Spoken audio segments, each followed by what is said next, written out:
নমস্কার। আমরা এসেছি আবার বুধবার একটা অদ্ভুত জায়গায়, কলকাতার খিদিরপুরের অঞ্চলে। বাস স্ট্যান্ড, জমজমাট এলাকা, ফ্লাইওভার নেমেছে। আমরা দেখাই একটা অদ্ভুত জিনিস। এই জায়গাটা দেখুন, একটা কুয়ো।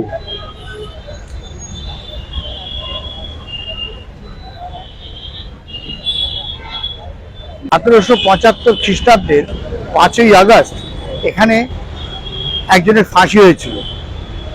কলকাতায় প্রথম ফাঁসি এক ব্রাহ্মণ সন্তান, মহারাজা নন্দকুমার, যার নামে আপনারা জানেন যে তমলুক যেতে নন্দকুমার মোড় পড়ে। অত্যন্ত সৎ একজন ব্রাহ্মণ সন্তান, যাকে ক্লাইভও অত্যন্ত পছন্দ করতেন। আমি রবার্ট ক্লাইভের কথা বলছি।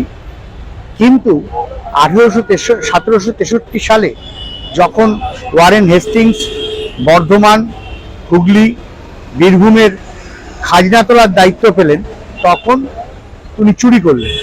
সেই চুরিটা ধরেছিলেন এই নন্দকুমার। তখন হেস্টিংসকে, ওয়ারেন হেস্টিংস, যিনি পরে গভর্নর জেনারেল হয়ে আসেন, তাকে ইংরেজ সেই সময় তাকে সরিয়ে দেওয়া হয়। ইস্ট ইন্ডিয়া কোম্পানি থেকে তাকে বিলেতে পাঠিয়ে দেওয়া হয়। কিন্তু ভাগ্যের পরিহাস যে 1773-এ গভর্নর জেনারেল হয়ে এলেন সেই ওয়ারেন হেস্টিংস, এবং সেই ওয়ারেন হেস্টিংস এসে উনি দেখলেন যে নন্দকুমারকে হাত করতে হবে। উনি নন্দকুমারকে সেই সময় 3 লক্ষ টাকা ঘুষ দিতে চাইলেন। নন্দকুমার রাজি হলেন না। তখন ওয়ারেন হেস্টিংস দেখলেন এ তো সাংঘাতিক ব্যাপার, এ ঘুষ নেয় না, সুতরাং একে সরিয়ে দিতে হবে। তখন সুপ্রিম কোর্টের যে জাস্টিস ছিলেন এলাইজা, তিনি ছিলেন আমাদের ওয়ারেন হেস্টিংসের বন্ধু, তার সঙ্গে ষড়যন্ত্র করে নন্দকুমারকে দোষী সাব্যস্ত করে, এমন দোষী, ভারতীয় লতে তখন ফাঁসির কোনো অর্ডার ছিল না, কিন্তু তাকে সেই লয়ের বাইরে গিয়ে ব্রিটিশ ল অনুযায়ী তাকে ফাঁসি দেওয়া হলো। এই জায়গায় তাকে প্রকাশ্য দিবালোকে তাকে ফাঁসি দেওয়া হলো। নন্দকুমার ফাঁসি বরণ করলেন, মৃত্যুবরণ করলেন।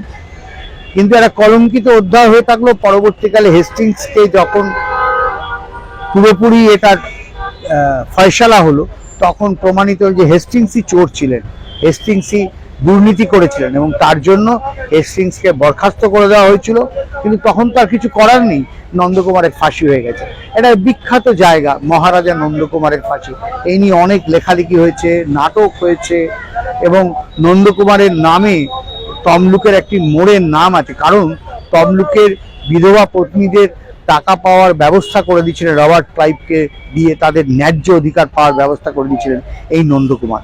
এইখানেই তার ফাঁসি হয়েছিল। এই কপিকল আপনাকে দেখালাম। তো এইসব জায়গাগুলো কলকাতার মানুষ ভুলে গেছে। আমার মনে হয় যে খুব নোংরা, আবর্জনা।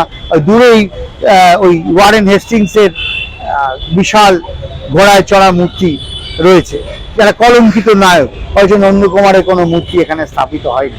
এগুলো আমাদের দেখা দরকার, আমাদের জানা দরকার। তাহলে নতুন প্রজন্মের কাছে এই 1775 এই মর্মান্তিক যে অধ্যায়, সেটা চিরকালের মতো হারিয়ে যাবে।